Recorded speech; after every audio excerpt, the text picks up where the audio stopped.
للہ رب العالمین والصلاة والسلام علی سید الانبیاء والمرسلین اما بعد فاعوذ باللہ من الشیطان الرجیم بسم اللہ الرحمن الرحیم یوم تبیض وجوہ وتسود وجوہ صدق اللہ العظیم ان اللہ وملائکتہ یصلون علی النبی یا ایھا الذین آمنوا صلوا علیہ وسلموا تسلیما۔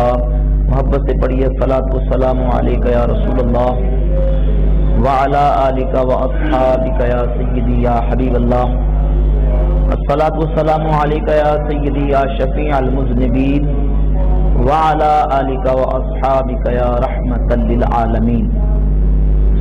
معزز محترم سامعین و حاضرین برادران اسلام،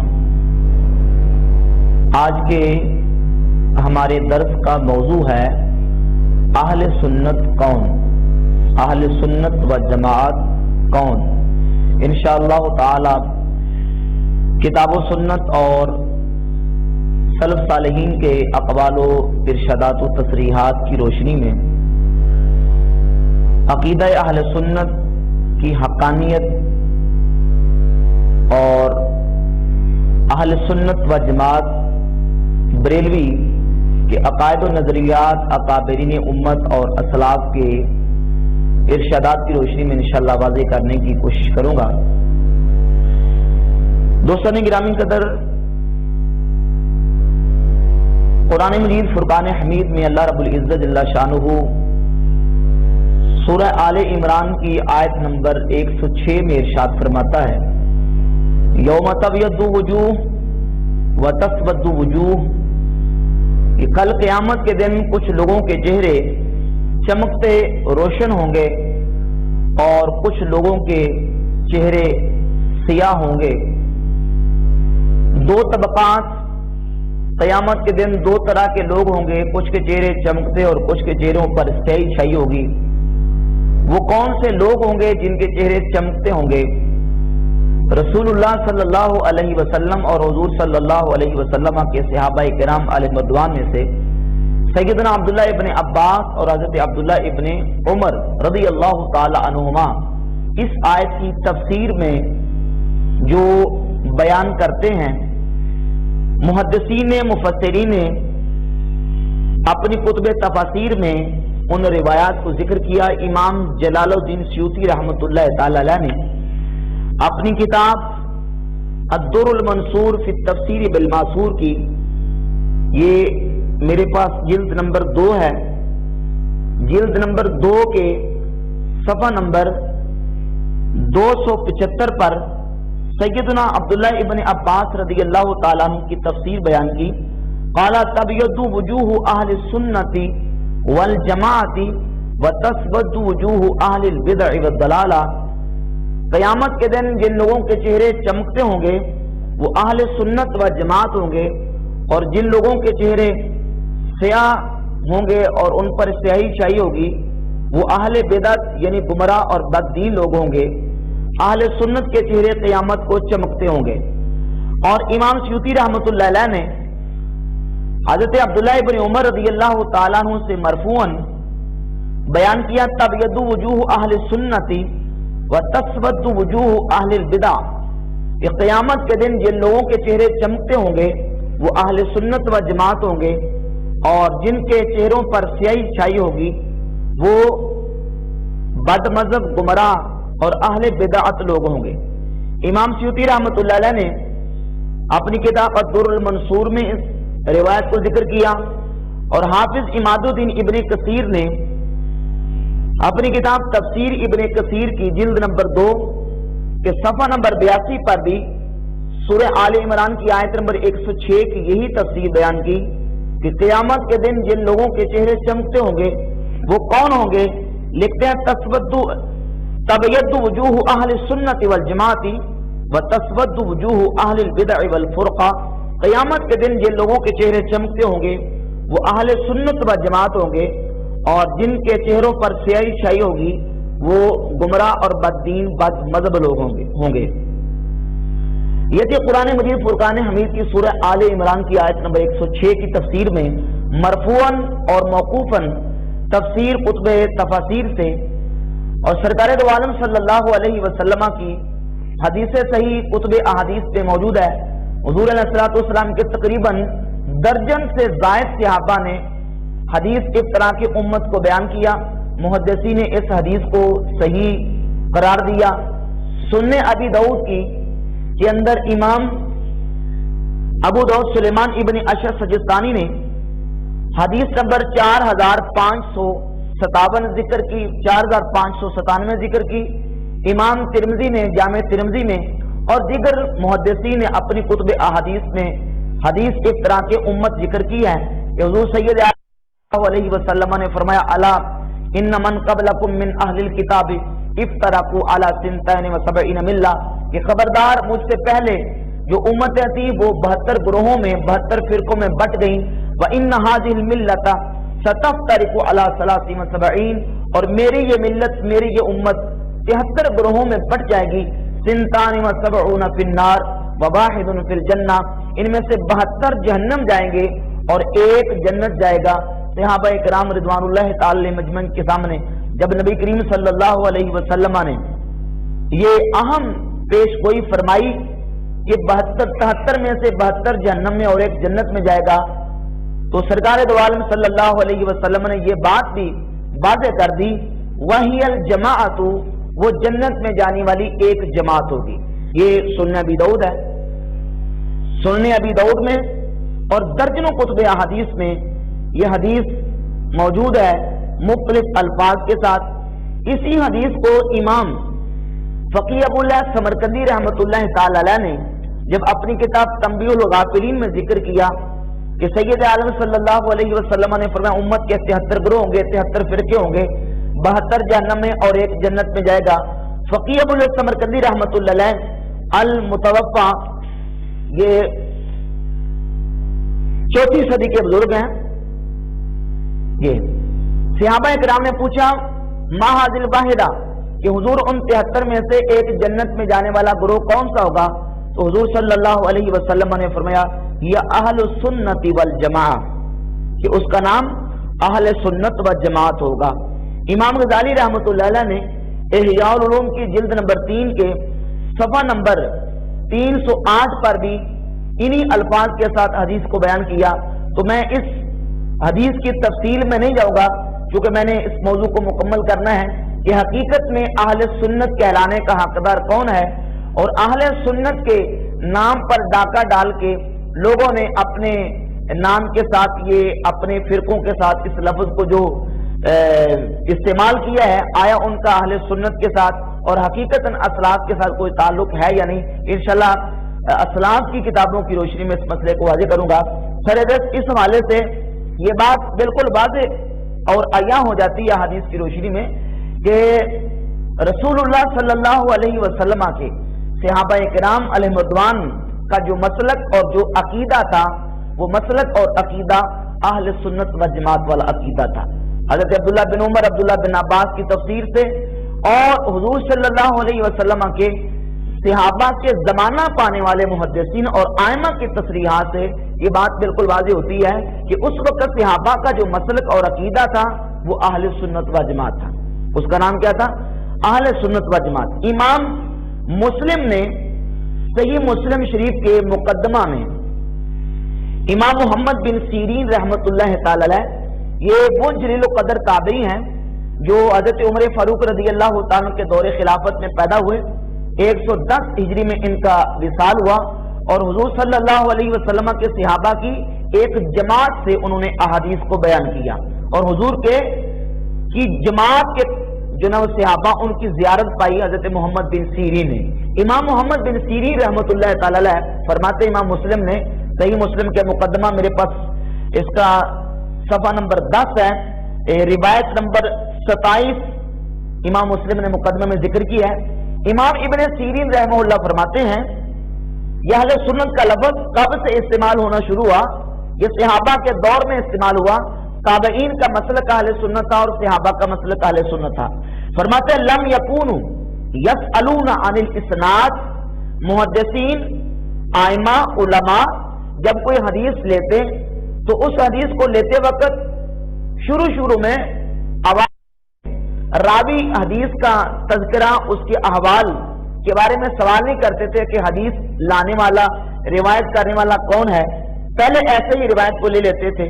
فلما وقعت الفتنہ، فرماتے جب فتنہ واقع ہوا، جب مختلف طرح کے بد مذہب اور بدعتی گروہ نکلے، کہیں روافض، کہیں خوارج، کہیں جہمیہ، کہیں معتزلہ، کہیں جبریہ، کہیں قدریہ، اس طرح کے بدعتی اور گمراہ فرقے پیدا ہوئے، تو فتنہ واقع ہوا۔ قالوا سموا لنا رجالکم، تو پھر محدثین نے کہا کہ بھئی ہمیں اپنے رجال کا پہلے بتاؤ کہ تم حدیث کس سے بیان کر رہے ہو، اور حدیث بیان کرنے والا، حدیث کو روایت کرنے والا کون ہے؟ فَيُنْظَرُوا إِلَىٰ أَهْلِ السُّنَّةِ فَيُنْظَرُوا إِلَىٰ أَهْلِ السُّنَّةِ فَيُؤْخَذُ حَدِيثُهُمْ۔ امام ابن سیرین فرماتے ہیں کہ اگر وہ حدیث، وہ روایت اہل سنت کو روایت کرتا، دیکھا جاتا کہ وہ اہل سنت ہے تو اس کی حدیث کو لے لیا جاتا۔ وَيُنْظَرُ إِلَىٰ أَهْلِ الْبِدْعِ فَلَا يُؤْخَذُ حَدِيثُهُمْ، اور اگر دیکھا جاتا کہ وہ بدعتی یا گمراہ شخص ہے، وہ اہل سنت سے نہیں ہے، یعنی اہل سنت سے کٹ کر کسی اور عقیدے سے، جبریہ ہے، قدریہ ہے، اور روافض میں سے، خوارج میں سے ہے، یا معتزلہ یا دیگر کسی اس طرح کے عقیدے سے تعلق رکھنے والا ہے، تو فرماتے فلا یؤخذ حدیثہم، اس کی حدیث کو قبول نہیں کیا جاتا تھا۔ یہ ذرا صفحے کا آخر ہے، یہ جہاں میری انگلی ہے یہاں سے، اور اس کے بالکل شروع سے دکھا دیں۔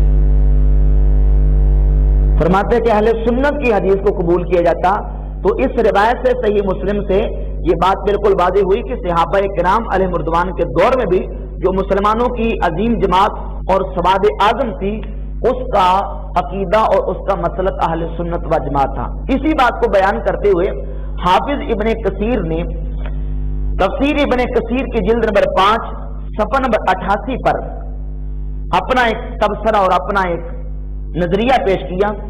کہتے ہیں فَأَهْلُ الْأَدْيَانِ قَبْلَنَا اخْتَلَفُوا فِيمَا بَيْنَهُمْ عَلَىٰ آرَاءٍ وَمِلَلٍ بَاطِلَةٍ كُلِّهَا، کہتے ہیں کہ پہلے دین اور پہلے جو مذہب تھے وہ مختلف آراء میں، مختلف ملل باطلہ میں تقسیم ہو چکے تھے۔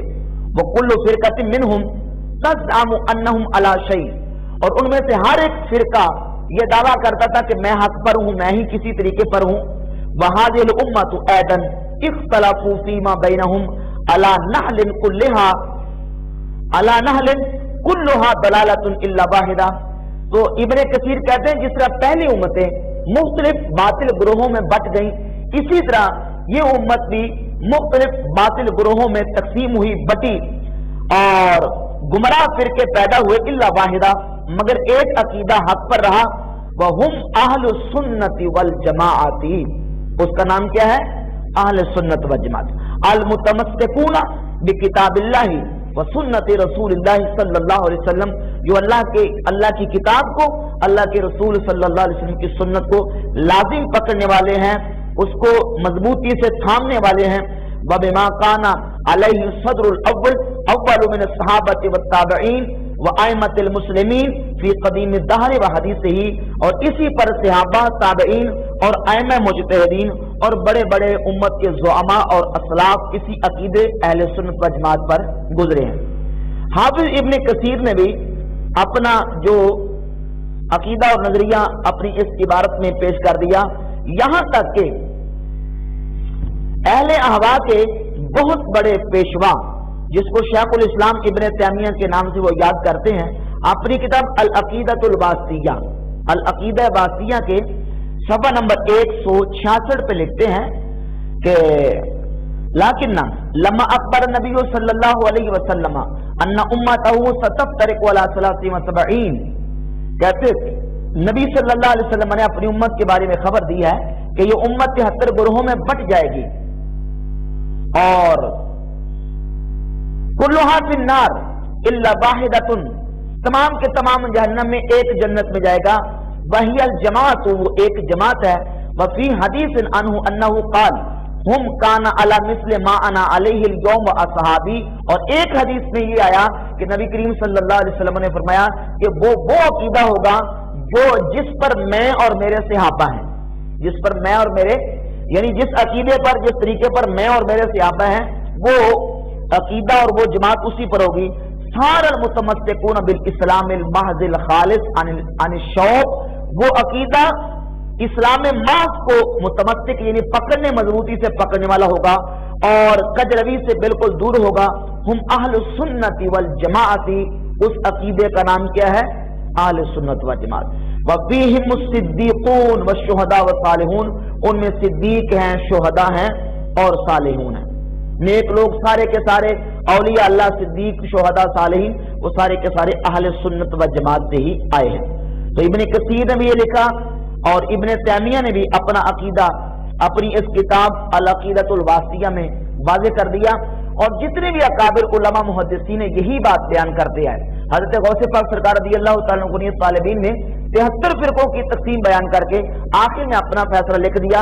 اما الفرقۃ الناجیۃ فہی اہل السنت والجماعت، کہ ان 73 گروہوں میں سے جو نجات پانے والی جماعت ہے اس کا نام اہل سنت والجماعت ہے. شیخ عبدالحق محدث دہلوی رحمۃ اللہ علیہ 400 سال سے زائد عرصہ گزر چکا. اہل سنت کے بہت عظیم دینی پیشوا شیخ عبدالحق محدث دہلوی رحمۃ اللہ علیہ اپنی کتاب اشعۃ اللمعات کی پہلی جلد میں، اشعۃ اللمعات کی پہلی جلد اور اس کا صفحہ نمبر 151 ہے، فرماتے اگر گوئن یہ گناہ معلوم شود کے فرقہ ناجیہ اہل سنت و جماعت و این راہ راست و راہ خداس و دیگر راہمہ نارس و ہر فرقہ دعویٰ می کنند کے براہ راست و مذہب حق. فرماتے اگر میں یہ کہوں کہ میرا عقیدہ اہل سنت حق ہے اور باقی اس کے علاوہ سب ناری اور دوزخ کی طرف جانے والے ہیں، تو ہر فرقہ یہ دعویٰ کرے گا کہ میرا مذہب اور میرا عقیدہ حق ہے. فرماتے ہیں کہ ہر فرقہ جب دعویٰ کرے گا تو برہان پائے، اس کے لیے دلیل چاہیے اپنے عقیدے کی حقانیت کے لیے. وہ برہان حقانیت اہل سنت و جماعت اور اہل سنت و جماعت کے پاس اپنے حق ہونے کی دلیل یہ ہے کہ یہ وہ عقیدہ ہے جو عقیدہ اللہ کے ولیوں سے، نیک لوگوں سے، سلف صالحین سے نقل ہوتا آ رہا ہے.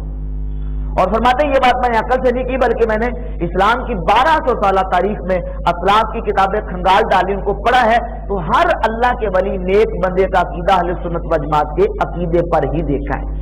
بری اعتقاد و بری طریقہ بودان، اسی عقیدے اور اسی طریقے پر تمام اسلاف گزرے ہیں. مجدد الفسانی شیخ احمد سرہندی رحمۃ اللہ علیہ مکتوبات شریف میں فرماتے ہیں کہ طریق النجاتی مطابعت اہل سنت والجماعت، نجات کا رستہ اہل سنت و جماعت کی پیروی ہے.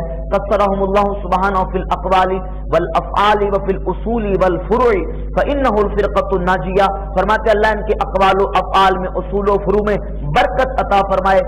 انہ الفرقۃ الناجیہ، یہی جماعت نجات پانے والی ہے. کون سی جماعت؟ اہل سنت والی.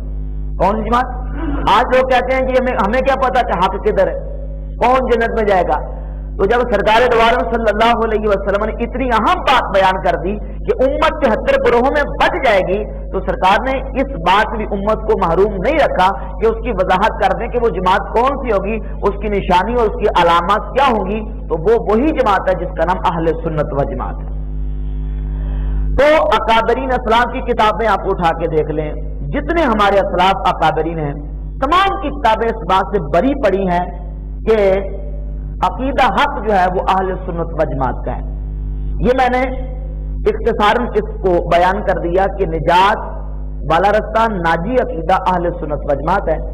اب مسئلہ یہ ہے جو یہاں اہم بات سمجھنے والی اور جس پر بڑی توجہ دینے کی ضرورت ہے، وہ اہم بات یہ ہے کہ ہم دور نہیں جاتے، ہم اپنے اس خطے برصغیر پاک و ہند کے حوالے سے ہی بات کر لیتے ہیں.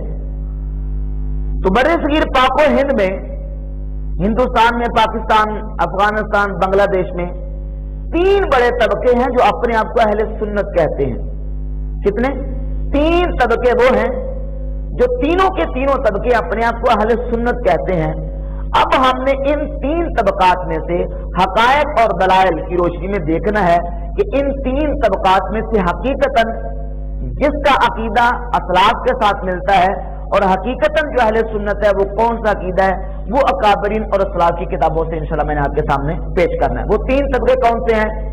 نمبر 1 اہل سنت و جماعت مکتبہ فکر بریلوی، نمبر 2 مکتبہ فکر دیوبند، اور نمبر 3 ہے غیر مقلد وہابی. یہ تینوں طبقات ایسے ہیں کہ جو اپنے آپ کو اہل سنت کا نام دیتے ہیں اور یہ تینوں کے تینوں اپنے لیے اہل سنت کا لفظ استعمال کرتے ہیں.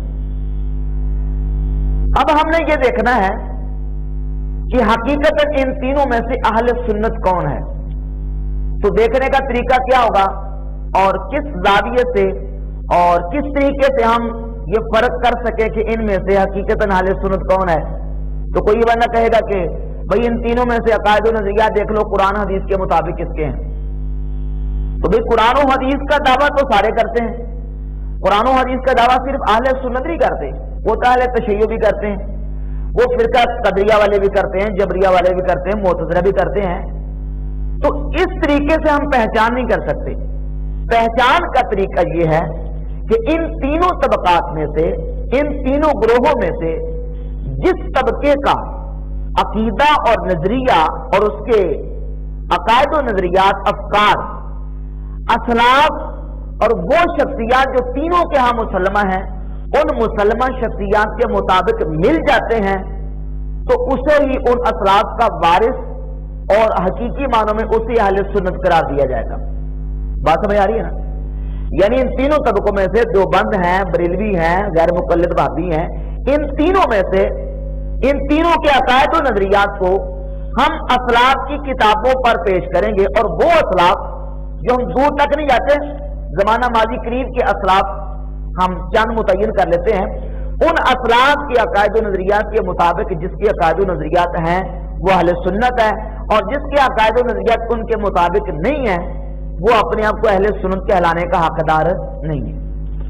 تو ہمارے زمانہ ماضی قریب میں چند ایسی شخصیات وہ ہیں جن پر ان تینوں طبقات کا اور تینوں مکاتب فکر کا متفقہ, اور جو تینوں کی ہاں مسلمہ شخصیات ہیں, ان میں سے مجدد الافسانی حضرت شیخ احمد سرہندی رحمۃ اللہ علیہ نمبر 1 سر فہرست ہیں.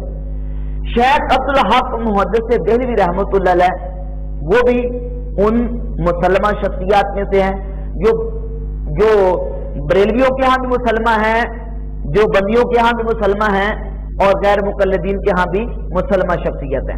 اس طرح شاہ ولی اللہ محدث دہلوی اور شاہ عبد العزیز محدث دہلوی رحمت اللہ تعالی علیہم.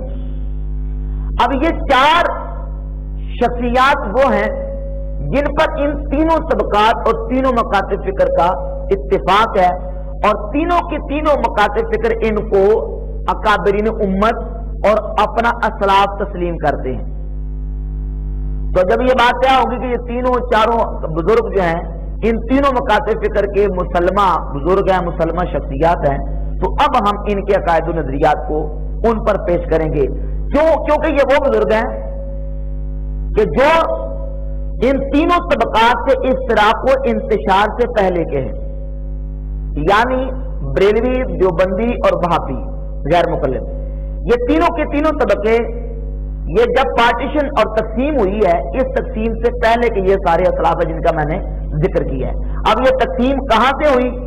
تو اس تقسیم کا محرک اول اور سب سے پہلے جو تقسیم کا پہلا محرک بنا ہے وہ ہے شاہ ولی اللہ محدث دہلوی کا پوتا اسماعیل دہلوی. کیا نام ہے؟ اسماعیل دہلوی سے پہلے ہندوستان بھر میں 2 ہی مکاتب فکر تھے, اہل سنت اور اہل تشیع.